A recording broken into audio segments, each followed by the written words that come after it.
Hello and welcome to part 5 of our optional practical training mini-series. This is the final presentation and we'll be covering responsibilities during OPT. So we'll talk about reporting requirements, employment requirements, traveling, and applying for a F1 visa while on OPT. In terms of reporting requirements, you'll be reporting any changes in address or employment through the SCVP portal within 10 days of change. So this is what it'll look like, and SCVP will email you login credentials and access on how to create an account. So you'll be using this to report any changes. If you're unable to access the SCVP portal or you don't get the email from SCVP within 2 weeks of your OPT start date, let us know and we may be able to reset your account so that you can gain access into the portal. Something to be aware of, SCVP will never ask for payment to register for the portal, so this is free of charge. Don't be scammed by paying for registration. You don't need to pay.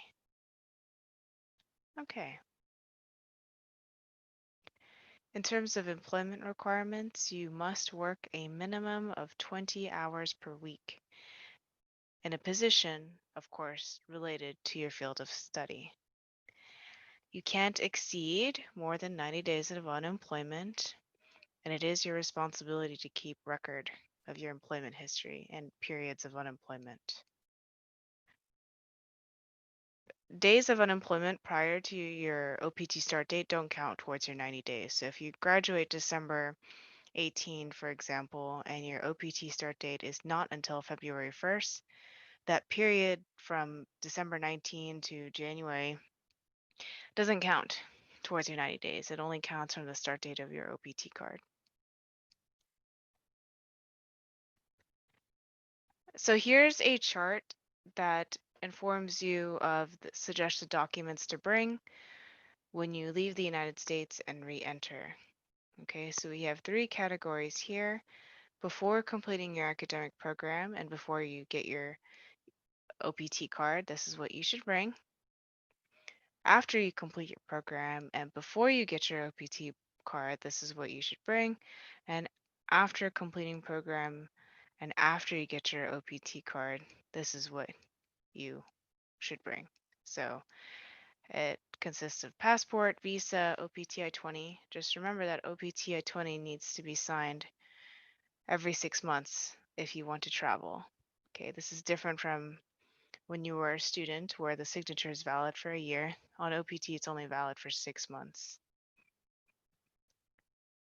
Okay, and then other things such as EAD, which is your OPT card, employment letter, receipt notice, and this evidence of continued enrollment is only for before you complete your program, and financial support is strongly recommended.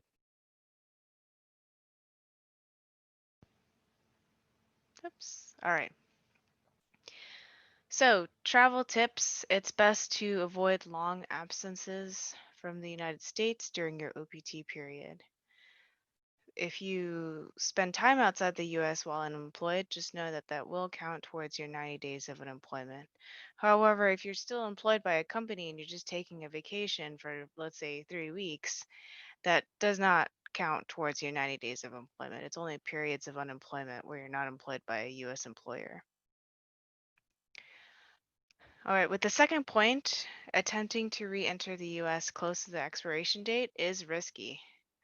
I wouldn't do that. So don't do that. And the third point, don't enter the US in another status other than F1 or else you will not be able to continue your OPT. So don't try to enter on a tourist visa or any other visa unless you don't want to continue your OPT anymore. Some notes about traveling after you complete your program but before you get your OPT card. This is the category of which students are in when they want to travel after graduation, maybe go see their family, but then want to come back to the United States to start employment.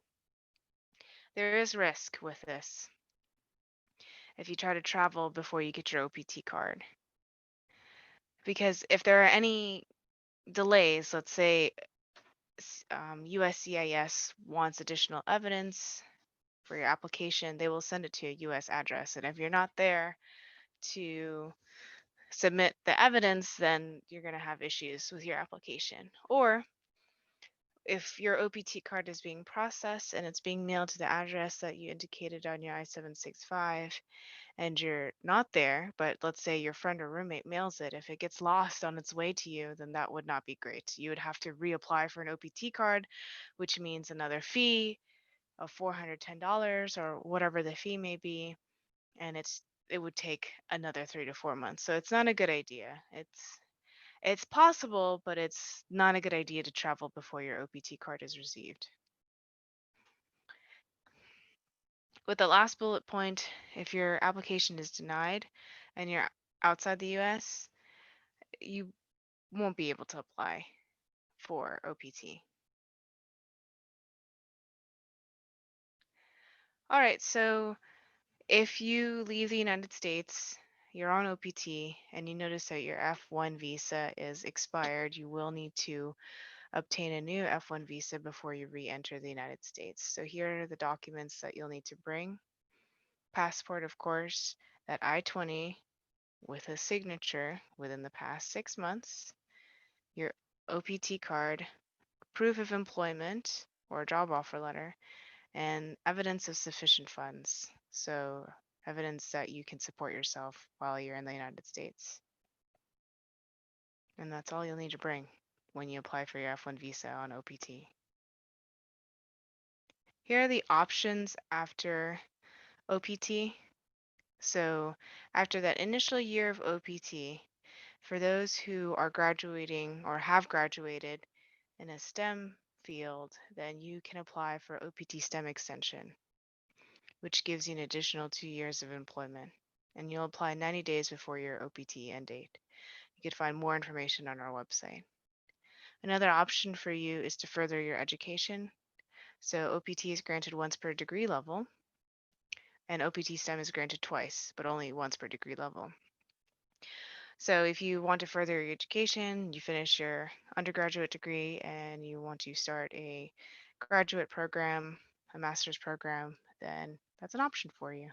We'll transfer your CVIS records to your new institution, or we'll do a change of level if you pursue a program at UVA. Another option for you is to change your status. So some students through their employer will get a change of status to H-1B, or do a change of status to F2 through spouse. F2 is a dependent. For other visa types, you'll want to contact an immigration attorney to learn more. Finally, the last point here is departing the United States. After your OPT authorization ends, you have 60 days to remain in the US, after which you must depart or change your status. Okay, so that wraps up the presentation. Here are the resources linked below: our ISO website to our optional practical training section, ISSP Connect. This is where you'll make your or start your OPT application. USCIS website. This is important again to get the I-765 directly from the website.